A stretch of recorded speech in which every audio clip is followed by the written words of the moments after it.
Welcome to I Still Call It a Lariat. We are a pro wrestling podcast. We are the greatest pro wrestling podcast that's being recorded right at this moment. With me, as always, Mr. Showtime Michael Wright. My name is stevezapf. We're coming right at you. Mr. Showtime, how you doing? Welcome back today, sir. Oh, you know me, Steven. I'm living the dream.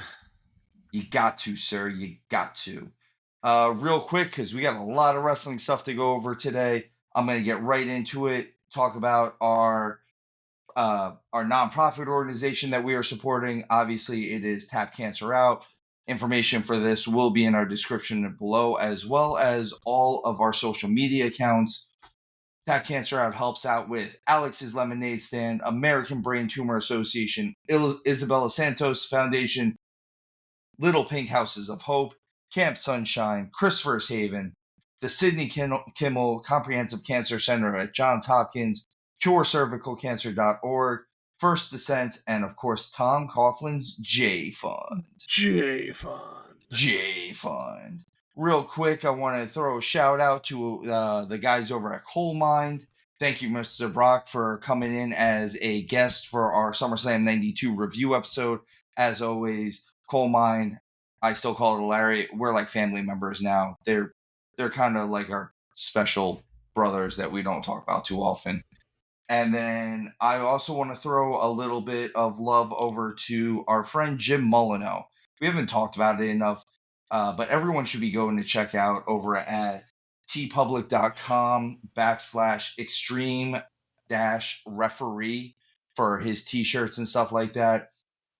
Honestly, these are really cool. I'm still waiting on mine to arrive, so we will probably be repping them in the next few episodes soon. But as always, Jim Molyneux, a close friend to me, close friend to the show, and you guys should listen to that episode too, because a lot of really great stories being told by Jim in that one.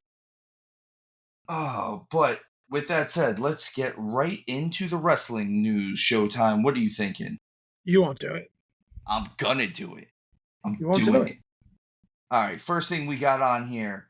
Anna Jay wins her debut match in Japan for the Stardom promotion.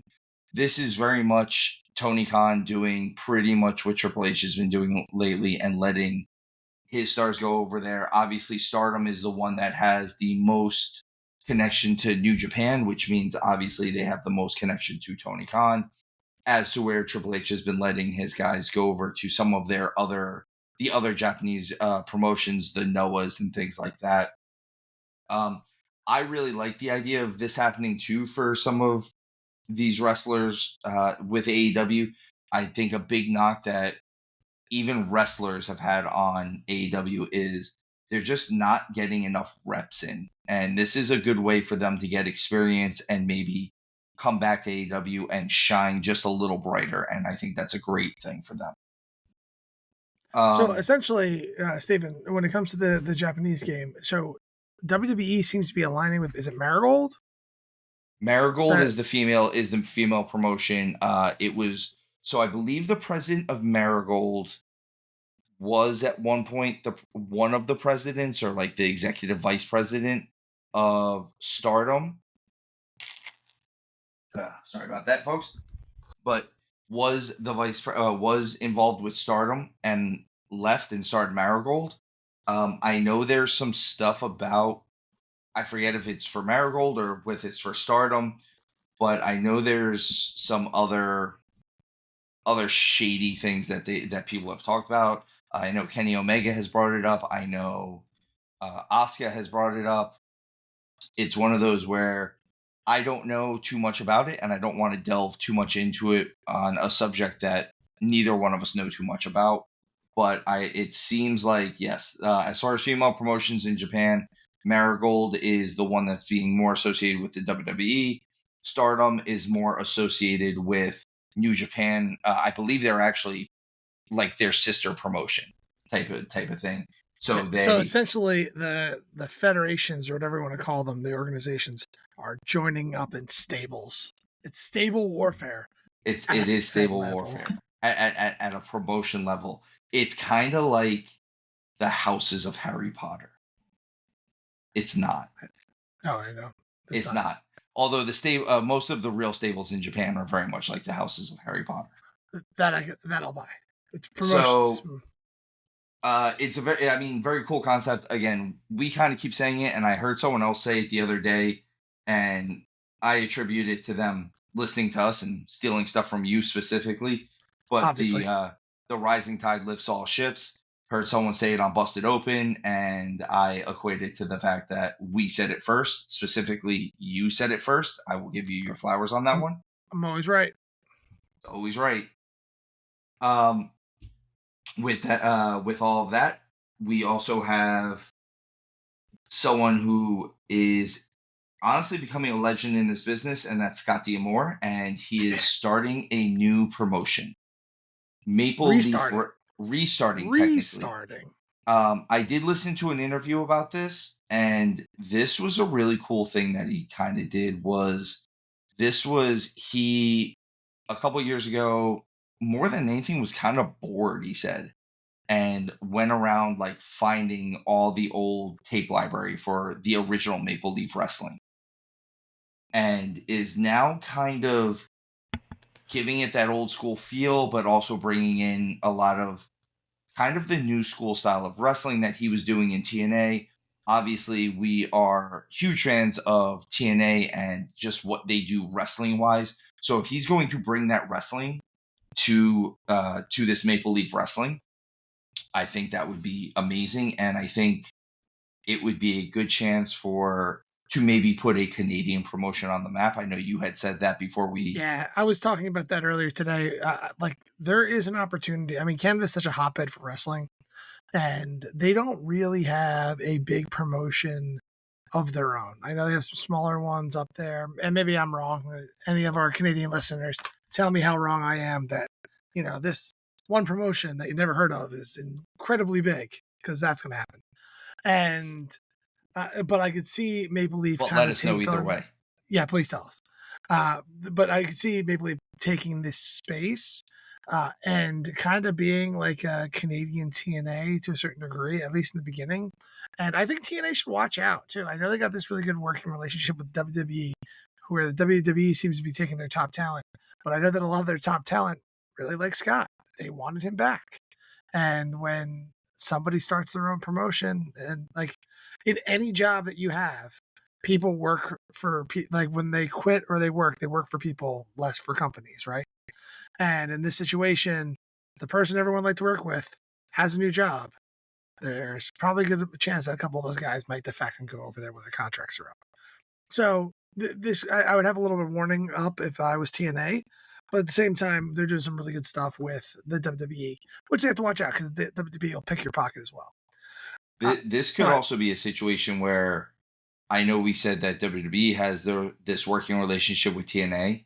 This could be a situation where AEW starts a working relationship with Scott D'Amore, because I know Tony and D'Amore had a working relationship when he was with TNA. So you never know. He's got to get established first. I think that's the big thing. Like, he needs to start having people there that people actually want to see. Let's see kind of where that goes to begin with before we start putting working relationships in place.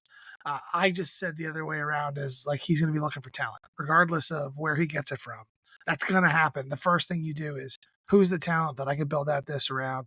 He has the chops to put something that has, that has TV capabilities, because he's already done it in the past. And with the proper funding, he could probably get to a point where he gets the TNA level pretty quickly, given that he kind of knows how to build it from the ground up. So, looking forward to it. I hope he has some really cool people coming in there. Like, let's bring in give me like Lance Storm as like the commissioner, and I could I'll see pop that. That would for it. be awesome. Right? That'd be cool. So let's kind of see, like, get somebody real Canadian up there. And real Canadian. Like someone who used to wear Canadian tights in America. Like, it's perfect. So we'll see. We'll see how it all kind of shakes out. I'm excited. I'll keep my eyes open on it. Go from there.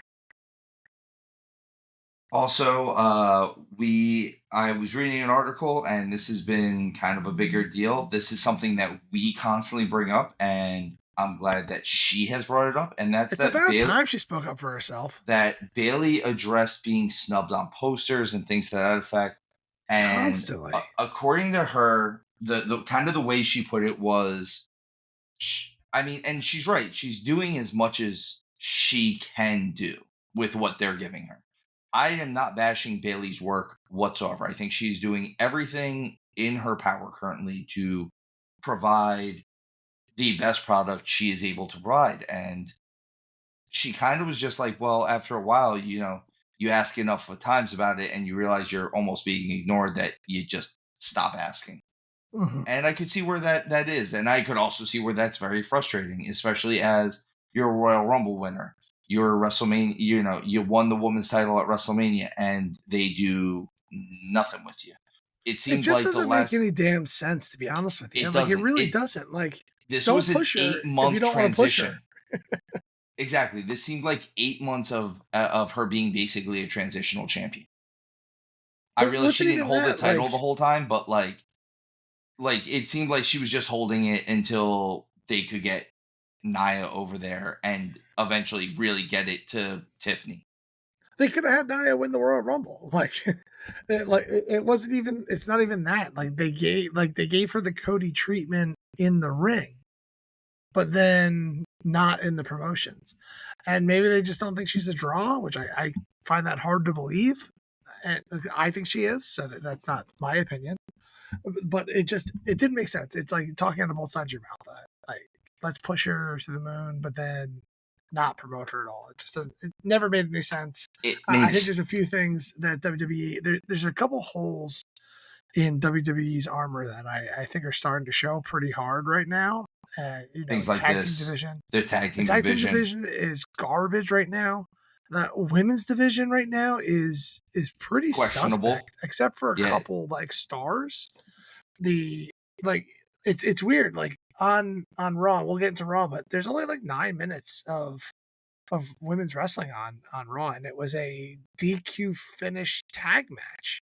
And without Rhea and Liv, like on Raw, who is the real There is wrestling no one. talents there? Like, and there's the talented wrestlers. Don't get me wrong; it's not how I meant it, but like they're all There's just no one lumped being together in a pushed. bunch of like a big old nothing burger there. And then Exactly.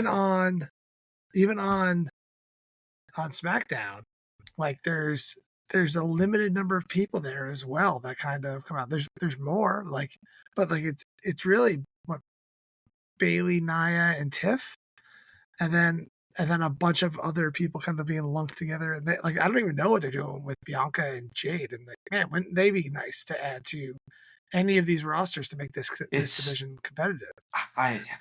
We'll get more into the Bianca and Jade stuff later. I just feel like they're stuck together now for the sake of being stuck together. Let's break them up. Like if you're not going to do what you were doing with them, then get rid. Yeah, and hurt up to the end. Exactly. I didn't want them to rush to the end, but now that you're doing nothing, I'd rather do that than do nothing. Exactly. And like you said, the women, the women do less. Now you're just not doing anything.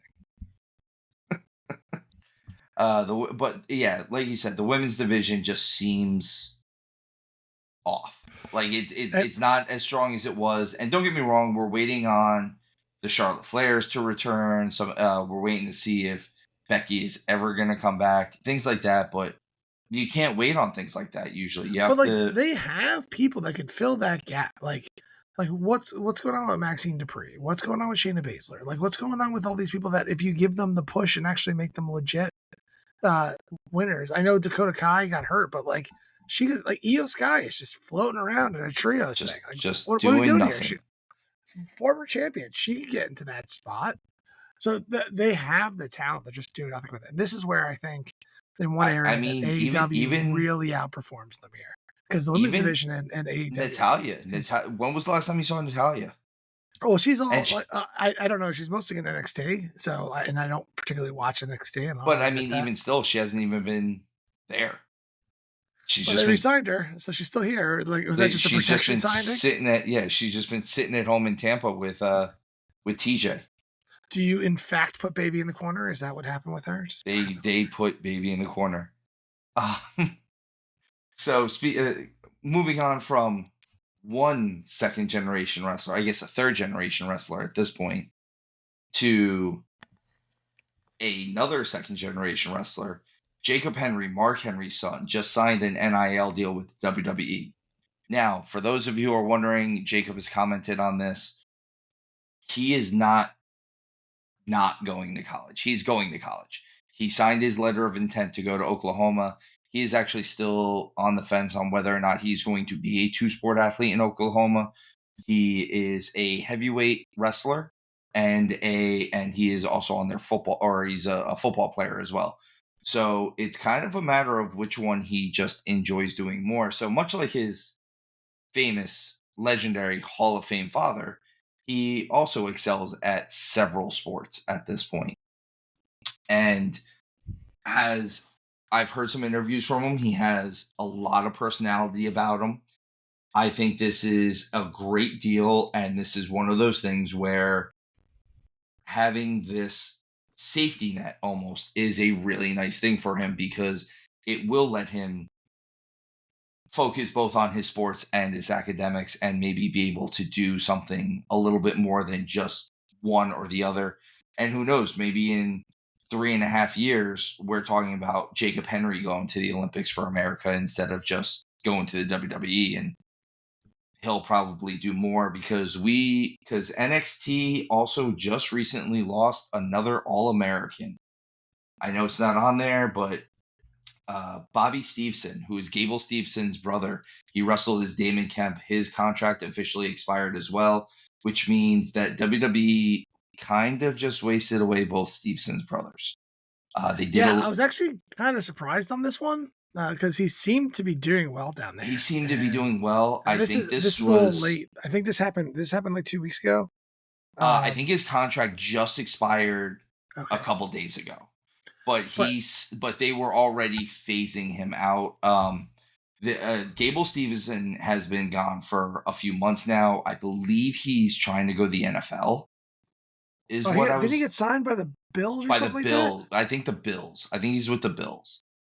But it's still one of those things where I think that at least with Gable, it seemed like it was an experiment that just didn't work out. But yeah, he didn't transition into it. I get all that. Like, it's not for everybody. Whereas it's hard to break it. This is a hard business to be in. Damon really seemed like he had the personality for it. Maybe it's just because he wasn't technically as big. I mean, physically as big as his brother was.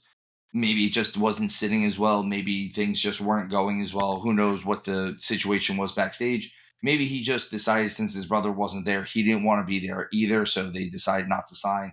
We don't know the backstage politics on that one. But signing a Division I athlete in Jacob Henry is pretty awesome. Mm-hmm. So Showtime, those were kind of cool, fun things to talk about. We're going to talk about something a little serious right now. And unfortunately, on August 9th, 2024, a wrestling legend passed away, and that's Kevin Sullivan. He died at the age of 74.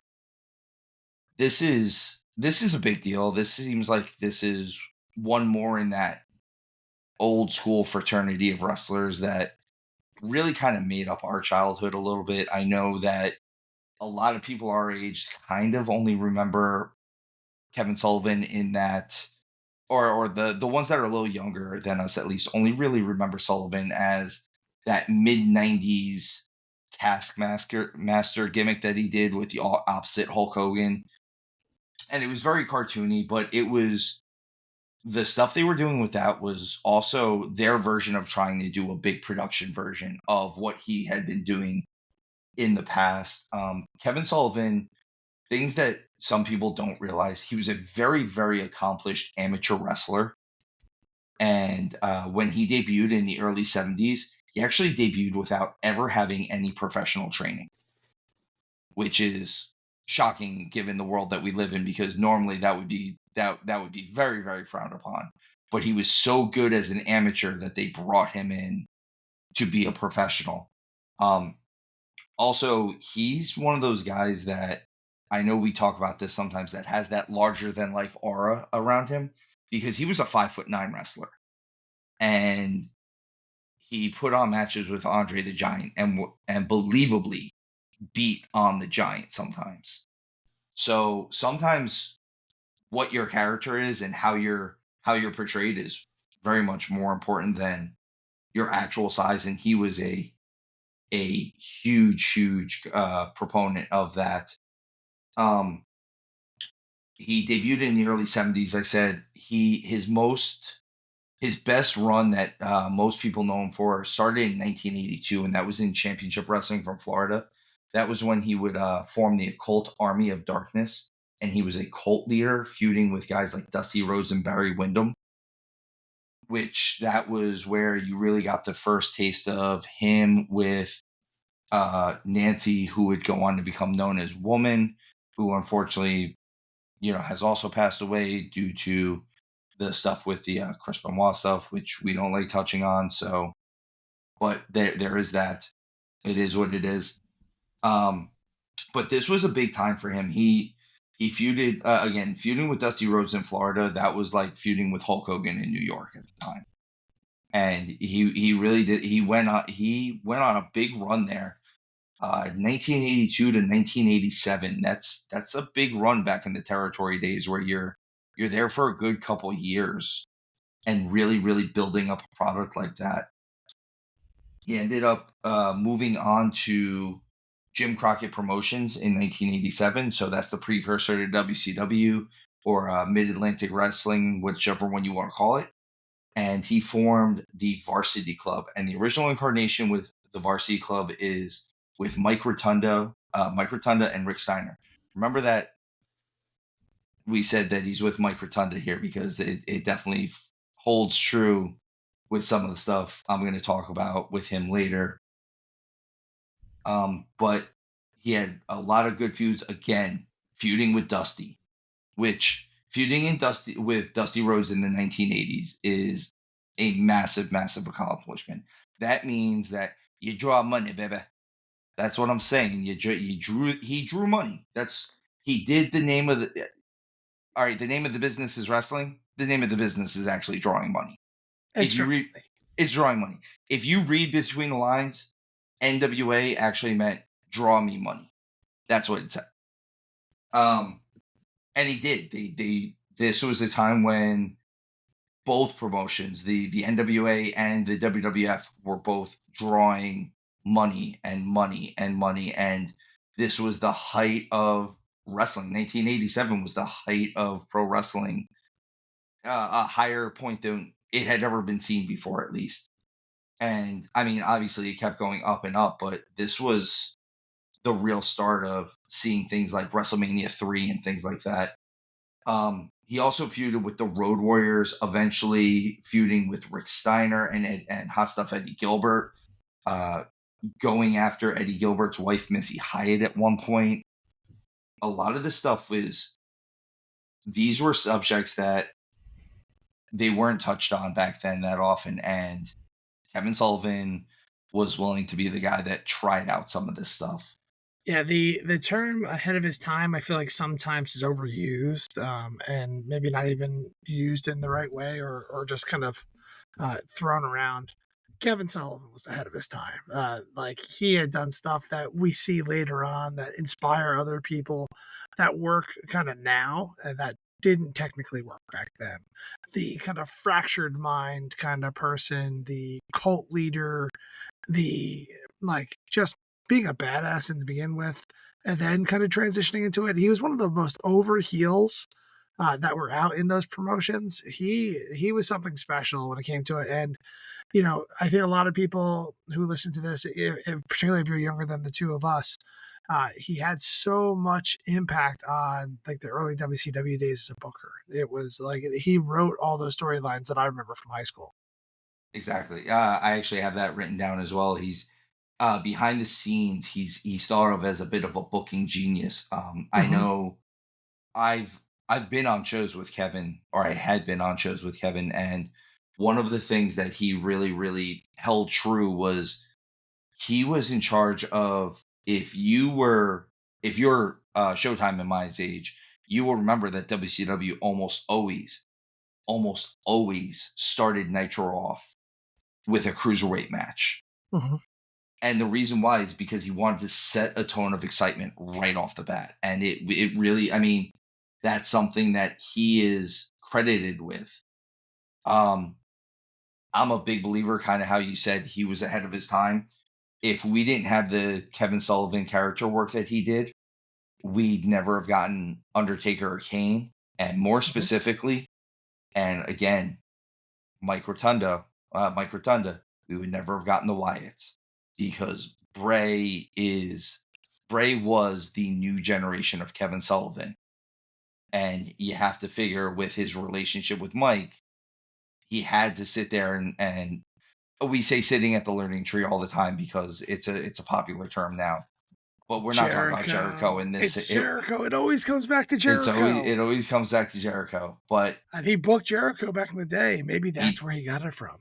that Jericho learned it from From no, Kevin Sullivan. that's not what happened at all. It could be. You don't It know. might You be. weren't there.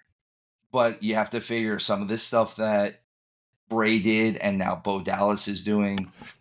I'm positive that they were learning it from kind of Kevin directly, probably. I'm sure Yeah. there were points where I wouldn't have been surprised if Bray sat down and really talked with Kevin and was like, hey, like if you had the budget that I do now, like what kind of stuff would you have done? Like Mhm. what would have like do you think that this would work if it's done right? And like I could see him again. It's it's a smart person to pick the brain of a legend, and I think everyone should always take that opportunity. And I feel like Kevin Sullivan was a legend and a genius in this business, and we are sad by his passing. We wish the best to his family, his friends, anyone who knew him.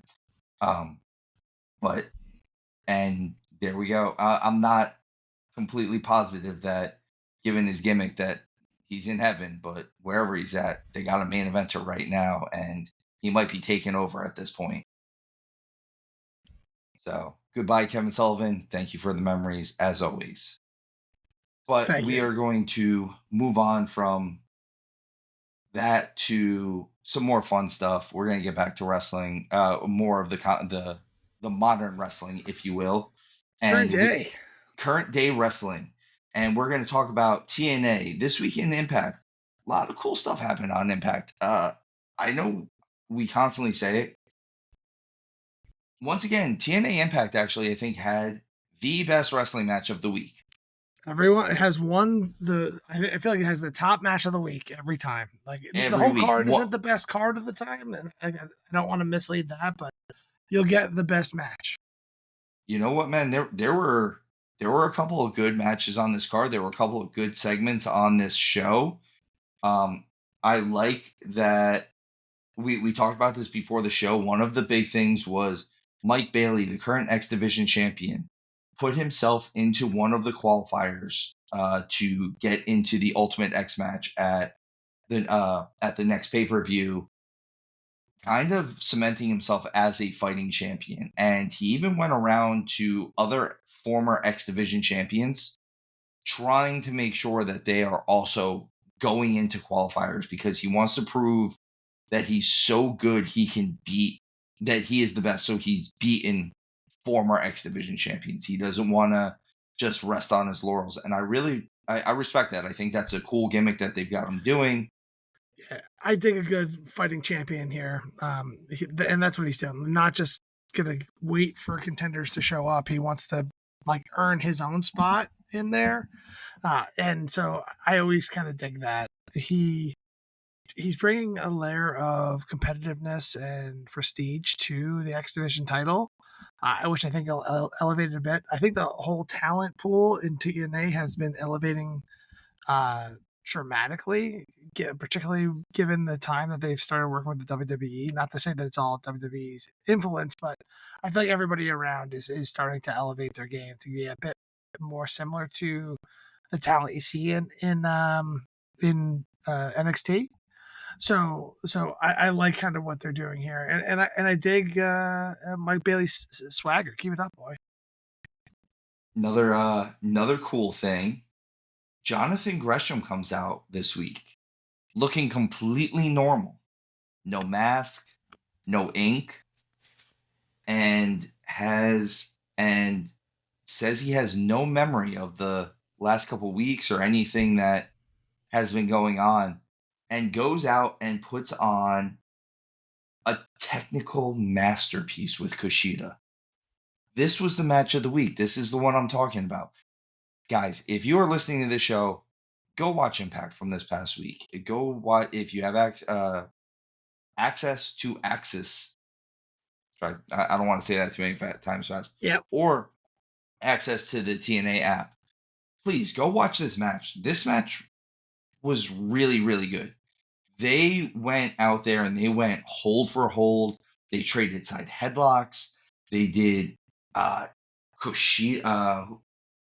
I think it was Gresham did this step over toe hold, but then locked it into a side figure four. It was really cool how he did it, and never had the other leg locked, and could tell you still had him locked, and then just stood up and did a bridge. It was really cool how he did it. Again, amazing wrestling. Amazing. Which it doesn't surprise me. They ended up having Kushida go over in this match, but the match itself was really cool, and it was kind of nice to see Gresham back to normal Gresham stuff, although I'd like to see Gresham put the mask back on, and I like the ink and stuff like that. What do you think is going to happen here? Do you think that they just didn't think that was working and they're writing it off and in the most subtle way possible? I don't know what you're talking about. I don't think so. I remember it means it didn't happen. I don't think so. I think this is going to be part of a further storyline where almost like a schizophrenic type thing for him, which I like that better than them just writing it off. I think the storyline with him being the octopus was way cooler than him just not remembering anything. Because the thing, it just hasn't gone anywhere. Like, this kind of storyline needs a push for it to be taken seriously, and they really haven't pushed it. He's actually lost to a few people. Maybe they're just trying to retool it a little bit and build what you're kind of saying here. I hope they don't abandon it, but at the same time, they need to take it seriously for it to work. Otherwise, it's just a goofy gimmick. I mean, in all honesty, once they kind of clear up a little bit more on what's going down at higher up in the card, have them go after Nick Nemeth. Have them go after the world title.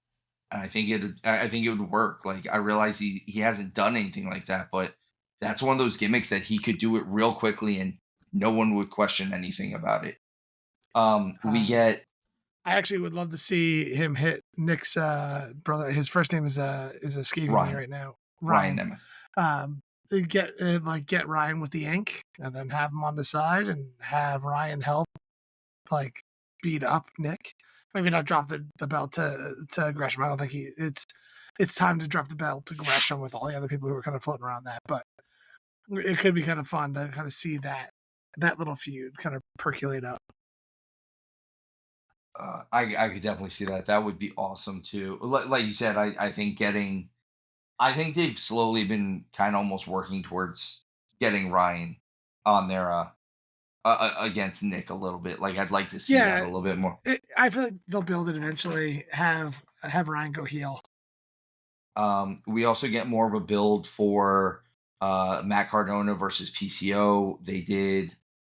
Basically, PCO missing his wedding night with Steph Delander because Matt Cardona and a couple thugs have jumped him, and he leaves them saying, "Don't touch my property." I guess meaning Steph Delander, because they're supposed to be friends and teammates, and they have bookings and stuff like that. And we get a match set for next week, and that's Nick Nemeth and Josh Alexander. So the longest reigning TNA champion in history, Impact TNA, whatever you want to call it, in Josh Alexander versus the new TNA World Heavyweight Champion, and someone who we think the world of in Nick Nemeth. I think this is going to be an awesome match. I think this is the start of the program. I believe the next pay-per-view is called Emergence. I believe that they're going to get the match. There's not going to be a clear winner, and we'll get Nick Nemeth versus Josh Alexander at Emergence for a real blow-off of the match. I'm hoping that whatever they're doing with Dolph Ziggler, Nick Nemeth, whatever you want to call him, this is not a transition thing. I at least I hope not. Mhm. And finally, in the main event, say his name and We believe. he appears. We believe in Joe Hendry. He has a match against Wolfgang from NXT, and man, is Joe Hendry over. Mhm. This match was really good. I've also been noticing something about Hendry lately, and that's that he's getting into better shape. He's slimming down. He's I starting to noticed look it. trimmed up. I noticed it this week. He does, and it's not just that he's shaving his hair into abs.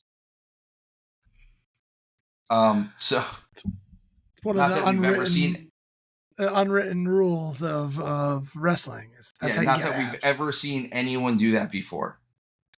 So then we get Joe Hendry. Not only is he over as a crowd favorite, but he also goes over in the main event. Again, TNA once again providing a great wrestling product this week. I'm going to keep saying it, guys. Go watch TNA. If you're not watching TNA, I don't know why, because they are putting on a really great product. That's the easiest one to fit into your time for your time. Seriously, if you are doing it, especially if you're doing it on like the TNA app, it's an hour and a half after all the Hour and a commercials half, and once a week. It's so doable, so manageable. and you get real wrestling. This is a real Mhm. wrestling program. Well, with that said, to one of the other wrestling programs, we're going to talk about AEW, and AEW did a lot this week, a lot. Yeah, the show doc is intense. There's so many things. So many things. So this week, Dynamite opened with MJF versus Kyle Fletcher. This was a follow-up from last week's stuff with their storyline and his storyline with MJF. This was a really good match overall. MJF did a lot of cool heel stuff in this, and left Kyle Fletcher lying and kind of hit him with. I kind of left him injured by the end of it, with Don Callis finally looking at Will Ospreay saying, you're not going to, and everyone kind of saying it, you keep saying you're not going to hit the Tiger Driver. You're telling me that this guy doesn't deserve it. So this was a nice build to what they've kind of been doing with MJF and Will Ospreay. I didn't like that this was a title eliminator again. I'm tired of title eliminators, especially when the challenger doesn't win. I don't mind them in moderation. Once in a blue moon, and when the storyline asks for it, I'm in. Give me number one contender matches. Like, Just give it me doesn't number one like, contender matches. if you beat the champion, you should be champion. You don't need to beat the champion to be able to beat the champion. So I want to like them way more than I do, but I don't. They're dumb. Just give me number one contendership matches. Just fight people for the title. Like, Yeah, fine. especially Don't let that's them. the thing, is the champion always wins. So if the champion's always going to win anyway, just make it a title match. But if the Why do we champion loses, they deserve to drop the title. just look at what happened with Speedball Mike Bailey? Speedball Mike Bailey said, "If I lose during the qualifier, I don't deserve to be X Division champion." Yeah, he's right. That makes more sense than a goddamn eliminator. 100%. I'll defend the champion doing his own number one contendership match to keep his title over having someone try to beat the champion in order to beat the champion. It makes no sense. We're taking crazy pills again. Blue Steel, Ferrari, Latigra, it's all the same look. I feel like I'm taking crazy pills. MJF did hit one of the coolest moves I've seen ever, though, in this. And I know I talked to you about this earlier before the show. He did like a double underhook into a shoulder breaker, and damn, it looked good. And once again, it's MJF. I'm not real surprised by it, but very cool move. We get Next up, we get Mariah May. Are you muted? Yeah, I was muted. Sorry. Just Taking making a sip of sure. water. What's it called? Osprey's going to hit MJF with the Tiger Driver. Oh, he's absolutely going to hit him with the It's Tiger definitely Driver. going to happen. He's going to do it in Wembley in front of so many people, and they're all going to cheer. This person doesn't deserve it. This person doesn't deserve it. MJF deserves everything coming to him. He absolutely deserves it. And I think that. It's great. He's doing a great job. Next up, another cool storyline that they've been building very well over this is Mariah May gets a gift from Tony Storm. It's a picture of Tony holding her, cuddling her, and then on the back it says "Die Mariah, die." It turns into a brawl that lasts like 90 minutes apparently. Like, they are apparently fighting throughout the arena the entire time, and no one can stop them. And I don't understand it. It's whatever. It's cool. This part of it was awesome, though. I dig that. I like just let them fight. Let them tear each other to pieces. Someone should be dead by then, though. Meh. And we finally get the return. I'll try to do the Tony Schiavone thing. It's Hook. It's not cool when he does it. It's not cool when I do it. Just so we're all aware. Boo. Hook comes out to save Shibata from the learning tree. Shibata's getting the crap kicked out of him by Jericho and Big Bill and I forget the Bad Apple. I forget what his actual name is. Brian Keith, that's his name. No forklifts. No forklifts were used during this match. And obviously this will be the return match between Hook and Jericho at Wembley for the FTW title. What's it stand for again, Showtime? For the world. For everybody. It's for you. It's for me. I mean, that's why they have to defend it at Wembley, because it's the world. Yeah, 100%. It's wonderful. What he's done for that title is something special. It's something, all right. Something special. We get right after that, we get an impromptu match. So because of travel problems with the hurricane, Orange Cassidy ends up needing 2 new tag team partners, and he says he's going to get 2 good old boys from North Carolina, and out come FTR. Orange Cassidy and FTR win this 6-man match, and then we get another brawl between the Acclaimed and FTR. And I think my big issue with this is we still haven't had any of this really explained. FTR hasn't seemed to go after the tag team titles, so it's not like they're jumping the line. So it just doesn't seem it doesn't make sense that we're just flip-flopping the Acclaimed into heels, basically. Steven, listen, if the Acclaimed focus on the Elite, then the Young Bucks have to actually defend their title. Yeah. So shh. My young summer child. You don't get how it works. I guess I don't. Apparently, the 20 years of wrestling, I don't understand how to book. I don't understand how the Elite never have to fight matches and they never have to defend their titles. Like, they have so many titles and yet never have to defend them because it's silly just like this. I haven't seen any member of the Elite have a match since Blood and Guts. And I can't tell you when I saw them have a match before Blood and Guts. Mm-hmm. So it's I don't get it. I don't understand it. If one of our listeners or our viewers does understand it, again, our information is going to be below. Message us. Let us know. Let us know why we're wrong about this, because I'd love to hear it. I'd love to understand what. Yeah, I'm open. What I don't. If you can make me understand, I'll go along with it. But as of right now, I don't understand it.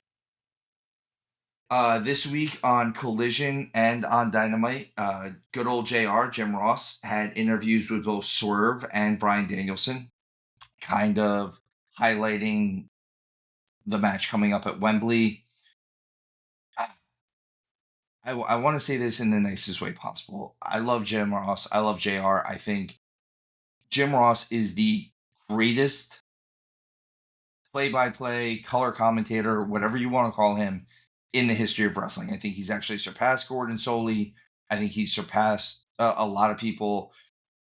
I think Jim Ross is the guy. Like, do I have a favorite commentary team? Yes, and Jim Ross might not be on it, but I'm smart enough to know that Jim Ross is still the guy that made the entirety of the Attitude Era and kind of most of the eras other than that. If you were watching NWA or WCW in the early 90s, you were listening to Jim Ross.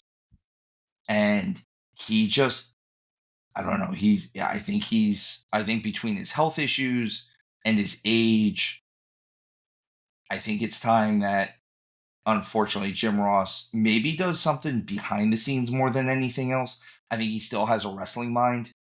And I'm sure he's great with talent still, but in front of the camera doing interviews like this, it just seems like he's almost lost mid-interview, and I hate seeing him like that. I mean it truthfully. I hate seeing someone that is again, he's an icon, he's a legend in this business. I don't want to see him in any way that would diminish what he's done in the world, and I don't want this to be how he goes out type of thing. And the interviews themselves weren't, in all honesty, like, you didn't get much information out of them other than Danielson is going to need, the biggest takeaway was Bryan Danielson is going to need neck surgery before the end of this year, which again leads me to believe that there is a good chance Bryan Danielson is not winning this match at Wembley. It's hard to say because with a career on the line, that means that he can't ever wrestle again unless he's gotten that news already. I find that hard to believe, but still, it could be the moment. I just think it's kind of wasted on Swerve. I don't think he's the one that should put Danielson down for good. No, I think there could have been other people that they did it with, and I think I don't know. I with the amount of people that they've signed and things like that, and I don't even think you need the title for this. I mean, the title is cool, but if you were going to do it with someone, I think it would have been cooler to do with maybe an MJF or something. Yeah, like that's why I still think it's up in the air for Danielson because him being in this match is his way of getting the title for the first time. And so like I think that matters. And I think that matters to Tony on saying that Bryan Danielson has been one of my champions. It elevates his belt. So like it makes a lot of sense for him to win that.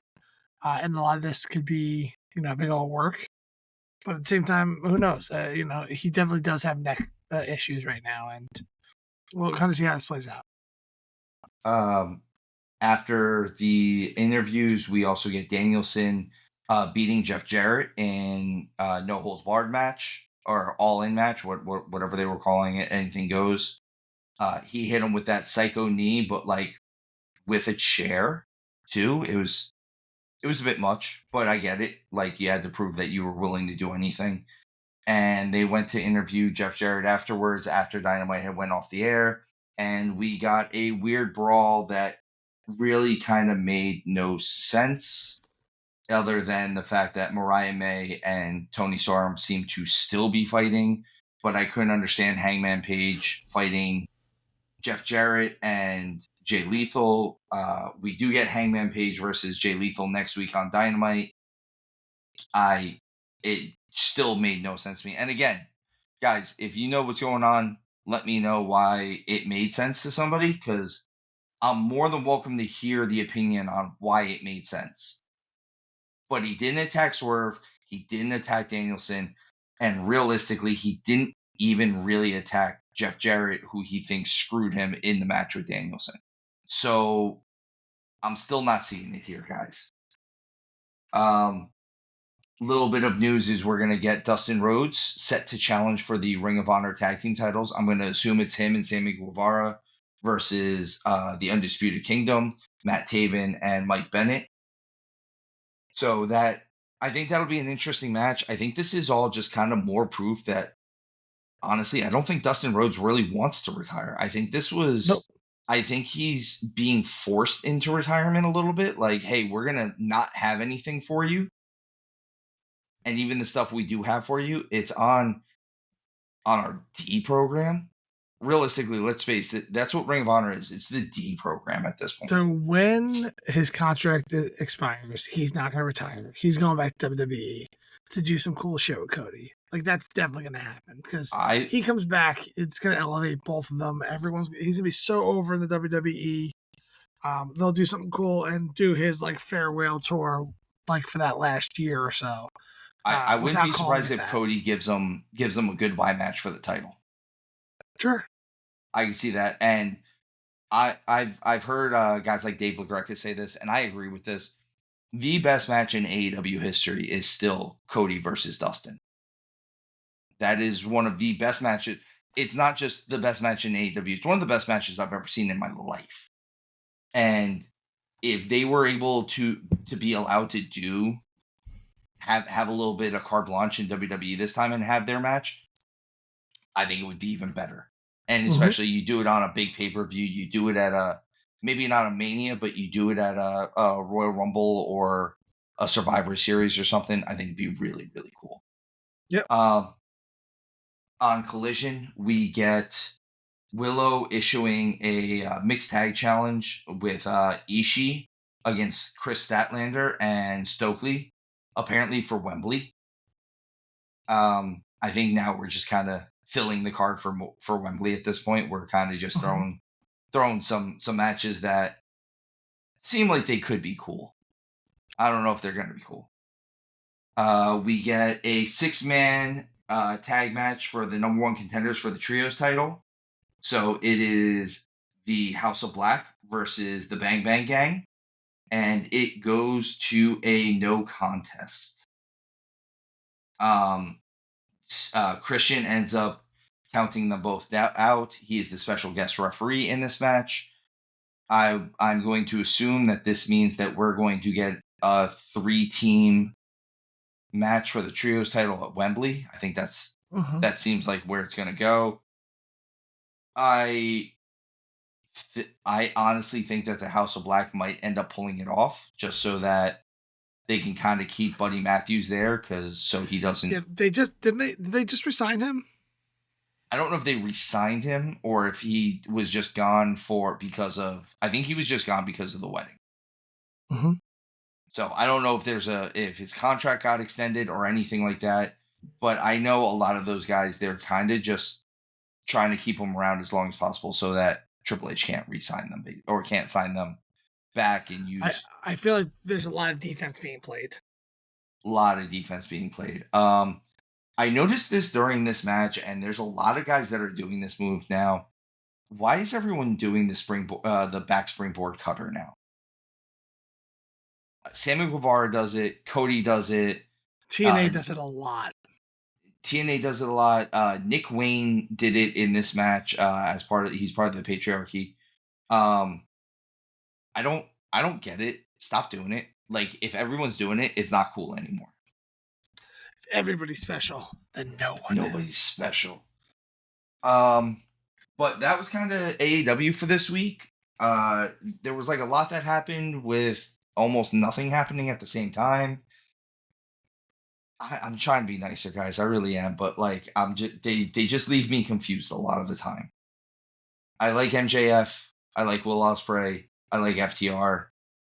If they were doing a lot of stuff together, a lot more stuff together, I'd probably be more into it. Even like we said, there's no tag title defenses, so it's not even like AEW has a great tag division. Well, with that said, let's move across the street, as they say. We're gonna smacketh down to SmackDown. Before we get on to SmackDown, big announcements. A couple big announcements. Triple H announced on Twitter, X, whatever you want to call it, that there is going to be a women's speed championship as well. The tournament for that is going to premiere on September 4th. I believe they said it was going to be at noon on September 4th, but I forget if they said Eastern time or Pacific time. So that's going to be really cool that they're going to start doing that. I kind of like watching the speed matches. Sometimes I like just watching matches, and that's a cool way to just watch matches. I dig that, but I would have liked to see them come out with a secondary women's title over the speed Over title. the speed title. Yeah. I mean, this is cool. The speed title is cool and all, but it's not an actual secondary title. It's its own little gimmick. It is its own little gimmick. I do agree with you on that. Another thing, a lot of people have been debating this, and I wanted to bring it up to you, Showtime, because they're saying WWE, but realistically, if you're the biggest babyface in WWE, you're kind of the biggest babyface in the world, right? Like, Fact. let's not split hairs about this. WWE's the brand. Mhm. And the debate is whether or not Cody or Roman are the biggest babyface in the WWE right now. No, the answer is simple. It's Rhea Ripley. See, that's what I think Rhea will eventually be the biggest babyface in pro wrestling. I think she has the most potential to be the babyface in pro wrestling. I don't think that Roman Reigns is the biggest babyface in pro wrestling. I think he's the biggest star, which is hugely different. Uh-huh. And he's getting cheered because he's coming back, and he's getting cheered now, but he's not a babyface. He's still kind of not a babyface. He's not. It's definitely Cody, but I think people are kind of not souring on Cody, but they're not as excited. Cody was definitely better chasing the title than being champion. Than being champion. Yeah, like he's one of those guys you want to root to get it, and then once he gets it, you don't know what to kind of do with it. Which is what I said I was worried about with him. I feel like I think one of the things that we said originally is that if he had maybe lost the title to AJ at one point, and they set that precedent where he was the guy that could have lost the title, I think there'd be more interest around him because 100%. We've already had a 4-year reign. Let's now get and if he a lost little the bit title, more then spice to it. every time he went into a title match, there's this chance that he could lose the title. But like I said, I think Cody currently is the biggest babyface. I think. Agree. I think Priest can give you a run for his money. I think Priest. Honestly, if we keep going in an up direction with him, it could be LA Knight, but I think he's not.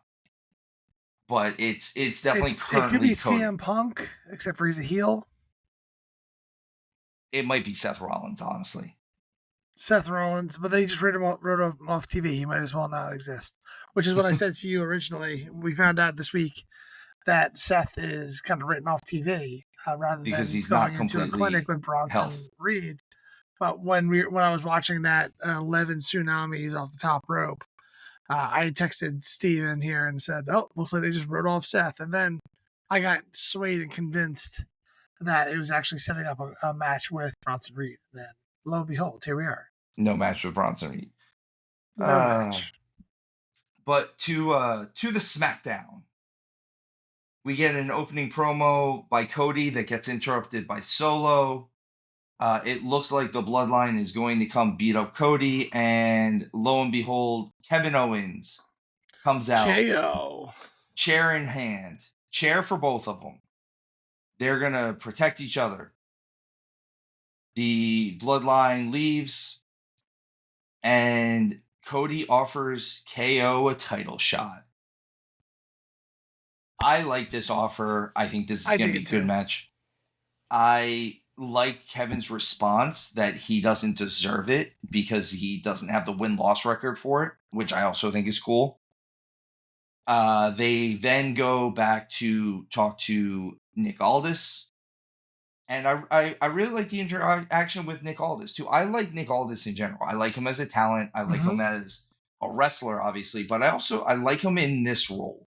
He has this kind of too cool for school thing going that Adam Pearce doesn't have. Adam Pearce is a very different general manager than Nick Aldis is.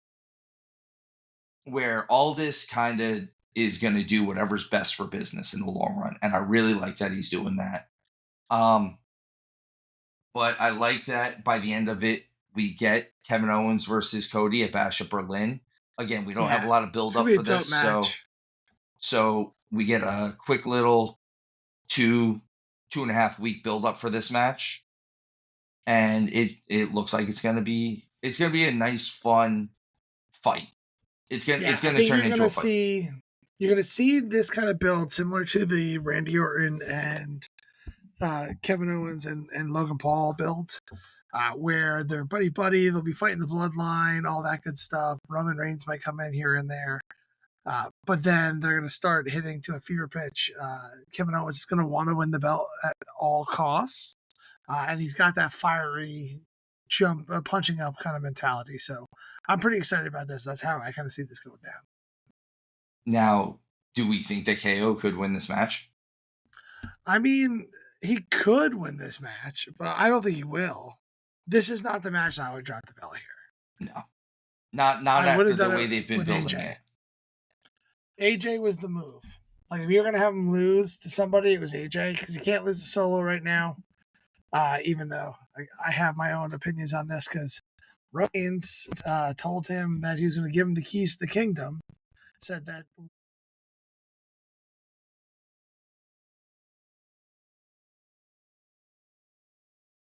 And then all of a sudden, he's no longer that. And now Roman is beating him up for no real reason whatsoever. So what's the deal? Like, what happened? I know that we say that he's not the heel or whatever, but that he's, like you said, is he the biggest baby face? Yeah, the fans are cheering him, but he's wrong. He's just doing the same manipulative things he's always been doing, so he still is a heel. Exactly. Yeah. It just seems like it's a bit much. I don't know what they're gonna do with Solo currently. All right. So from the Cody and KO stuff, we move on. We get a number one contenders match, so to speak, between the Street Profits and A-Town Down Under. I just feel like knowing, like, I don't care about the tag team titles. Ever since WrestleMania, they've completely botched the tag team titles. The tag team divisions in general. Yeah, like Finn and Priest were enjoyable to watch. They were great champions. They unified the belts. There's a lot of tag teams out there. They could make this compelling, and they are not. I said it earlier in the show. I think this is one of the areas that the leadership here in WWE is completely botching. I think the women's division is falling apart when it was looking really good, and the tag team division's falling apart when it was looking really good. You could have done a lot of fun stuff with A-Town Down Under and the Awesome Truth, and you just didn't do any of it. You had kind of a little bit of a comedy spot from both of them until no one cared, and then now even the Bloodline has tag team titles, and no one cares about them. And now we're not even defending them. Like, I understand that we have Fatu being hurt and whatnot, but at the same time, he's hurt. Yeah, come on, that boot does nothing. I can put a boot on too. Oh, I'm hurt. He sold it better than I did, though. He sold it great. But, yeah, but I don't know. I just, there's a lot of really good opportunity here to build these titles up. Like, even the Judgment Day going after Priest and Rhea, like, they're tag team champions. Like, shouldn't somebody else be involved in this? So it's next show though. Next show. One of the other things that I don't know, maybe it's just because it's the Street Profits, and I've heard a couple of people talk about this, including your boy, Mr. Camp, if you will. Like, why is Montez Ford not on a solo run at this point? He's got a look, he's got charisma, he's got the moveset, he's exciting to watch, he cuts a good promo. I don't understand it. I think it was Matt Camp that said it. It could have been someone else, but they said that they think that both Street Profits should go heel. Like, they should break up and go their own heel directions and go after kind of like their own singles titles type of thing. And you could easily do that by turning them heel as tag team partners together, and then get in each other's ways and split. Like Exactly. it And can they be ch- done, and that would be a good story. But they just don't have any of those. and even like I don't know, like the stuff with the Street Profits with Bobby Lashley being gone now, everything that they have them doing currently doesn't make sense because you have them with BFAB, and that kind of doesn't make sense because why wouldn't Montez Ford just be doing stuff with his wife, who is Bianca Belair? And honestly, I Whoa, think that whoa, would whoa, whoa, build. whoa, whoa, whoa, whoa! Wait, listen, listen. These people aren't married and doing things outside of WWE. No, no, It's no. not That like one's that one's openly admitted. no. Sure, I guess because they have a WWE show that openly admits it, but no one's actually has relationships outside of this and are married and having storylines where they're dating multiple women at once. What? Are we What? talking? We're not on that show yet.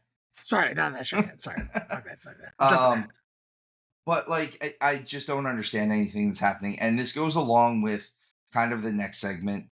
What the hell are we doing with Naomi, Jade, and Bianca at this point? What are we doing with it? Well, It's the women's division's so oversaturated with amazing talent that we have to give them a whole bunch of nonsense. Oh, wait, that's not what's happening at all. no, it's I don't understand it, and I know we had this conversation on whether or not Bianca and Jade were pulling each other to their own levels. Now it's a matter of WWE just isn't doing anything with them, and they're Nothing. both Just in. have them fight each other then. If you're gonna Yeah, do, just pull the trigger at this point. we were, I think we were both in pretty much agreement that we didn't want to rush to see Jade versus Bianca, but No, that because we didn't wanted mean we something wanted good them out to of do it. nothing.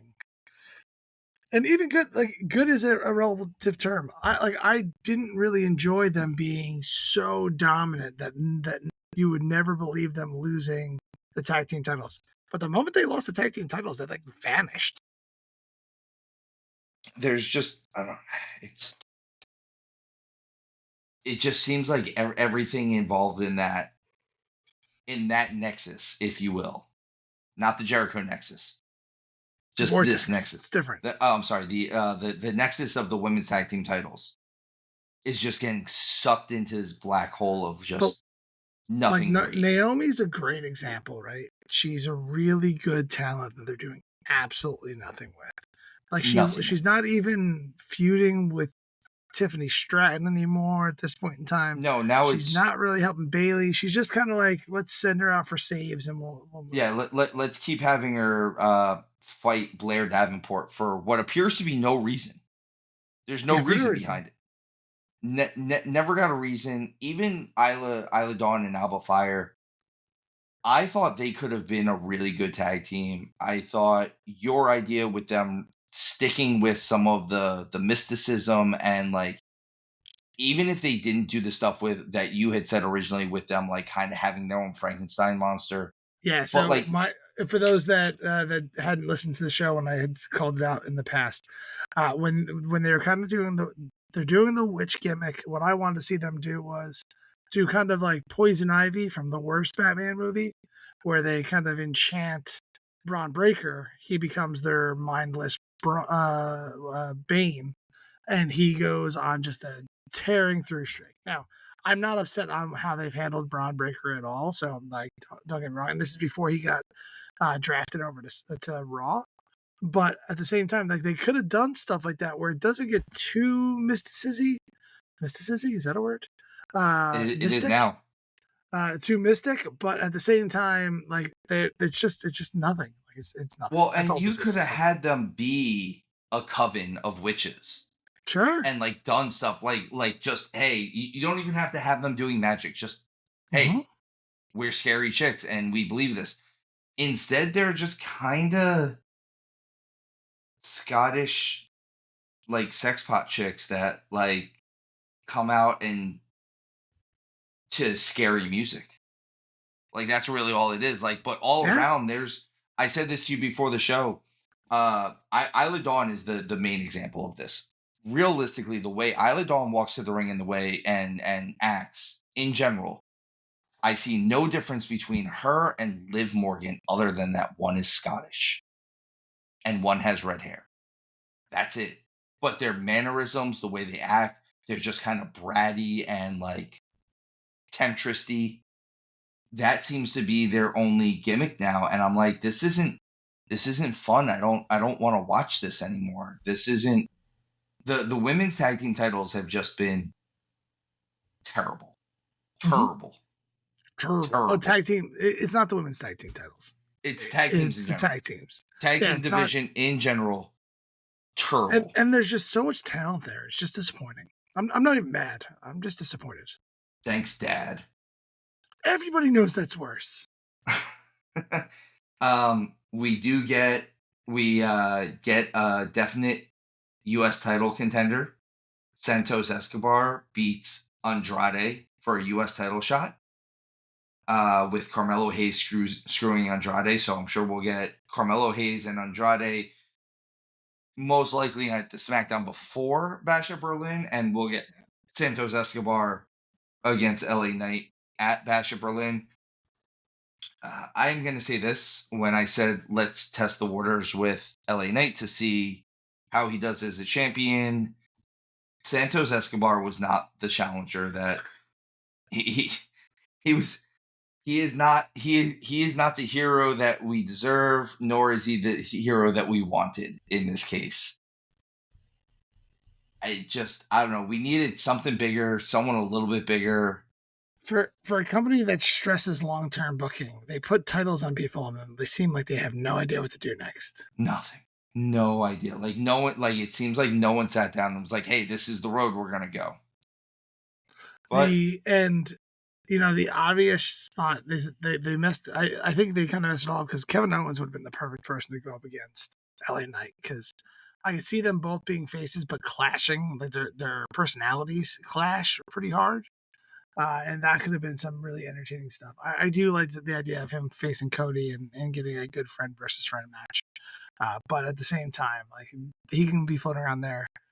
I mean, realistically, if they hadn't let his contract go out and they were still doing the original Pride gimmick with him being a heel, Bobby Lashley would have been a great 100% guy for LA Knight to have to defend this title for against, especially since Bobby Lashley is a former US champion. He's held that exact belt that he's holding. And we would have gotten him, it would have cemented him as a legitimate champion. Mm-hmm. Instead, now we've got him going against Santos Escobar and possibly Andrade, and who knows, maybe they'll send the rest of the LWO over from Raw, whether it's Ray or the other guys or Joaquin Wilde, the Latino that's not really Latino. He's Filipino, by the way, just so you guys know. In the other tag team qualifier, we get DIY advancing over Pretty Deadly. On here, I have written, "Why do we care?" Because do you know who would be fun in this division? Is Kevin Owens and Randy Orton. That would be fun in this division. Those two guys were doing a lot of tag work around the WrestleMania time frame, and they would have been great in this spot. And you could have found better challengers for Gunther and for Cody, in all honesty.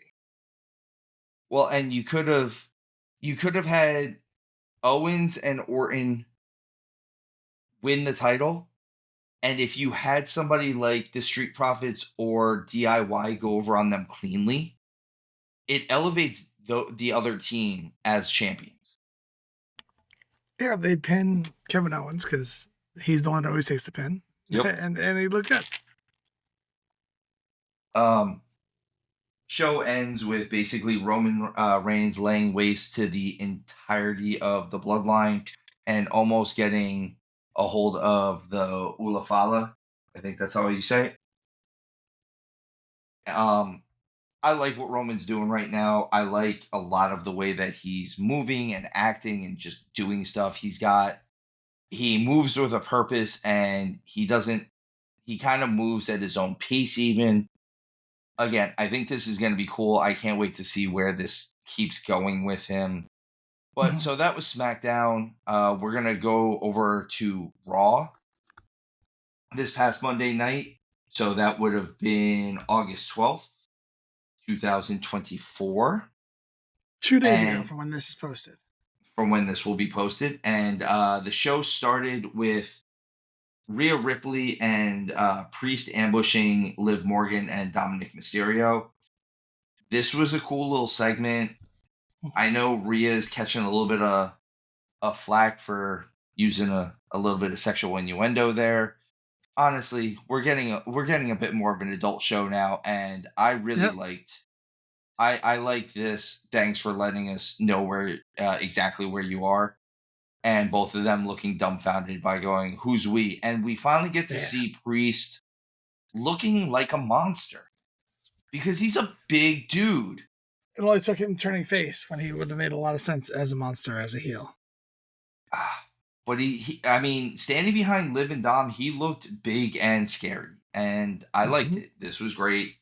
We get a nice little match afterwards with Priest and Carlito. The rest of the Judgment Day basically attack Priest, and by the end of it, Priest and Rhea are standing tall. I think that just about covers that the entire opening, like 30 minutes or so of Monday Night Raw. Yeah. I just wish they'd give Dom a little push and not make him such a pushover when it comes to fighting people. You mean because they're gonna have a match between Dom and Rhea's gonna win? Yeah, that's definitely gonna happen. That's my That's prediction. That's what absolutely they're going to building be happening. towards. It's a very China-esque thing to do. Is get Rhea versus Dom. Rhea goes over. And then she's gonna have to beat Dom to get a women's title match. In an eliminator, because Dom would have already won it. From Liv. He's gonna do From a Liv. triple heel turn. I actually kind of look forward to that. Let's see that one. Mm-hmm. We get some more storytelling with the carrying cross Xavier Woods stuff. It seems like he's actually getting into Woods' head. He sure is. I heard this from, I believe Bully Ray said this, and I agree with him to a point. It might be time to either pull the trigger on Karrion Cross or pull the plug on him. And I'm saying that Gotta as do his friend. something. He's I just say kind of that floating around there. as a guy who loves him, but they're just, even this is taking too long, like way too long. Mm-hmm. There's long-term storytelling, and then there's shitting Doing and getting nothing. off the pot. But right now, like I'll tell you what, outside the main event storylines, like the storyline A, 1A, 2B, outside of those, there's not much going on. Like he like it's like the undercard is not booked very well. It's not, and this could have been interesting if this was kind of sped up a little bit. Mm-hmm. And I feel like this should have, I don't know if run its course, but we should have gotten the turn already if we were going to get the turn. Mm-hmm. Outside of that, I like Karrion Cross. I love Karrion Cross, actually. I like him as a person. I like him as a talent. I liked him when he came in and attacked Drew originally. Like, if you go back and look at the original stuff when he first got re-signed, his stuff looks awesome.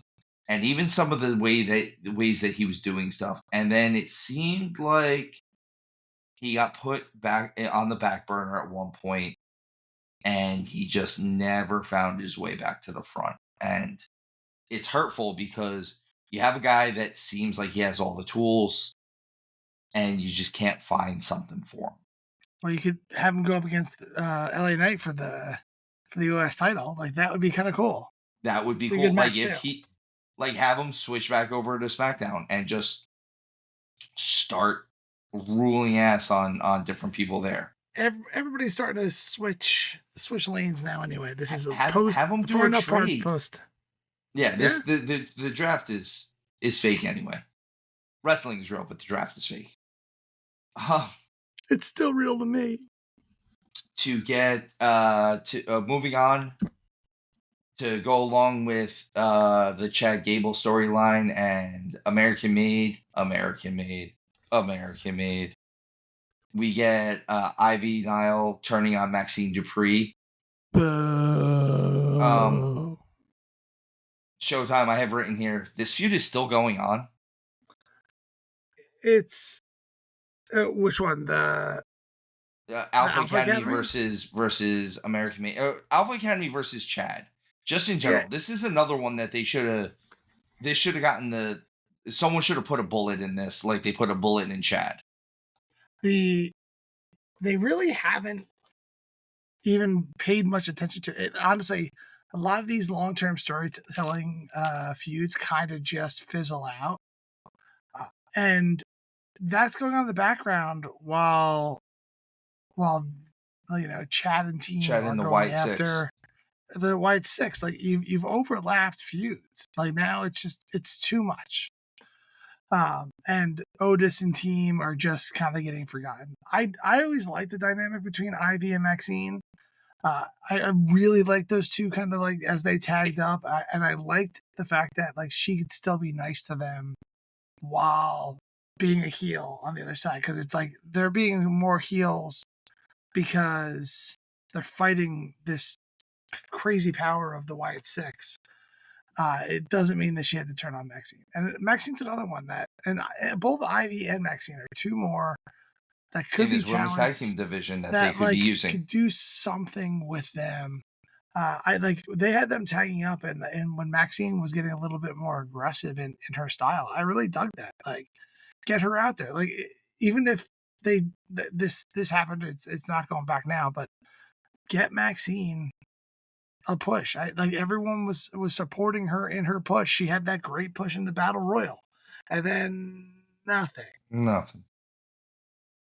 And the We demands. already went over the fact that the women's tag team division is a mess, so I don't feel like we need to overstate this. It's gross. There's like 4 people that they book correctly.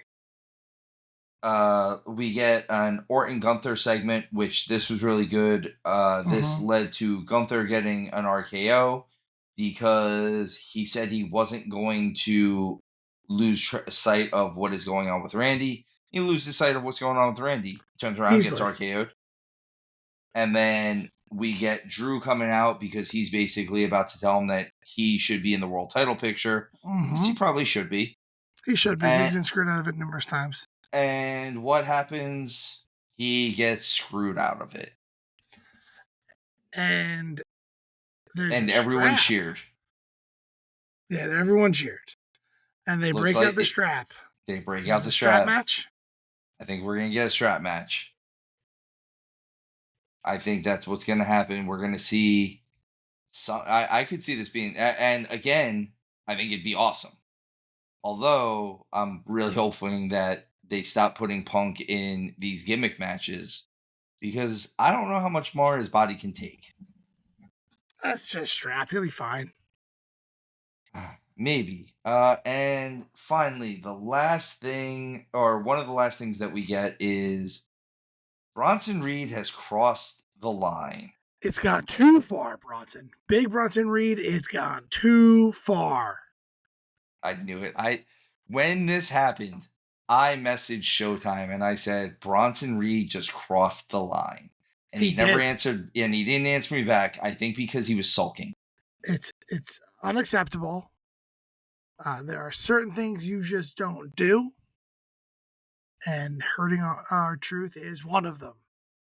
So, for anyone who hasn't actually watched this segment on Raw, this was a setup to have Bronson Reed beat The Miz, and then he went to go hit The Miz with 17 tsunamis as well. And R-Truth stands in front of his friend to protect him. They pull The Miz out, and instead of hitting a normal tsunami on R-Truth, he hits a cross body block version of it, which is also kind of just insane in general. And then hits him with at least one more tsunami. I don't think R-Truth is going to be written off TV, but it could be poising R-Truth versus Bronson Reed later. And then he'll get Get 17 his tsunamis. revenge. Yeah, probably. Or 17 tsunamis. The main event of Raw this week was a really good wrestling match. It was. All around Raw I was, like all finishes to all three finishes to this match. I really like all three finishes of this match. I like obviously this is kind of the blow off. Like we're not going to see Sammy going after the IC title much more after this. Nah. I think this is going to lead to maybe Sammy being involved with the bloodline stuff or Sammy being involved with Jay and them going after the actual tag team titles. That'd be cool. And then maybe we could, with Sammy's help, we could actually make main event Jey Uso an actual main event player. Mm-hmm. I don't believe that. I actually don't buy that. I'm sorry, guys. I'm not in it. But this match was really good. I'm loving what they're doing with Braun Breaker. Yep. I love the way that they're bringing him along. I don't think they're bringing him along too quickly. I think this was the perfect time and the perfect title to put on him. I think he embodies kind of he can be the workhorse guy for them. He's got the athleticism. He's got a good pedigree as far as an athlete goes and things like that. He puts on a decent enough match to make me buy all of this. And I mean, his spear looks pretty rough. I don't want to take that move. He's going to be a perennial talent for a long time. He's going to be challenging for the world title constantly. He's got this IC title already. I think it actually might even be a little too early for him, but not because he can't do it, but because we're just going to rush into the end. But he's going to be a dominant force for years to come. I'd like to see who goes after him next. If it probably Sheamus or somebody like that. But I saw a graphic today, and I wouldn't mind this one again because it's the one title that he hasn't held, and that's at Mania. Have Cena go after Braun Breaker. Oh, that'd be cool. I think that would be cool. I think that would. I saw a couple of cool graphics for Mania this year. One was obviously Roman The Rock. I think it was Jacob and somebody. Like they had some really cool stuff. I think it was Cody and Randy and like something else. Like they had a bunch of really cool ones. But I really like the idea of Cena and Braun Breaker. I thought that would be really cool. Even if Cena were to win that, I think that'd be. I don't think that's pulling too much away from Braun Breaker at that point. Yeah, I agree. But with that said, that's our show this week, folks. If you agree with our opinions, let us know. If you disagree with our opinions, let us know. As always, all of our emails, our social media, all of our friends of the show, their links and things to that effect. Obviously, the Tap Cancer Out nonprofit organization, all of those links will be in our description below. As Showtime likes to point out, down here. Down here. With that, Showtime, you got anything else for the Legion?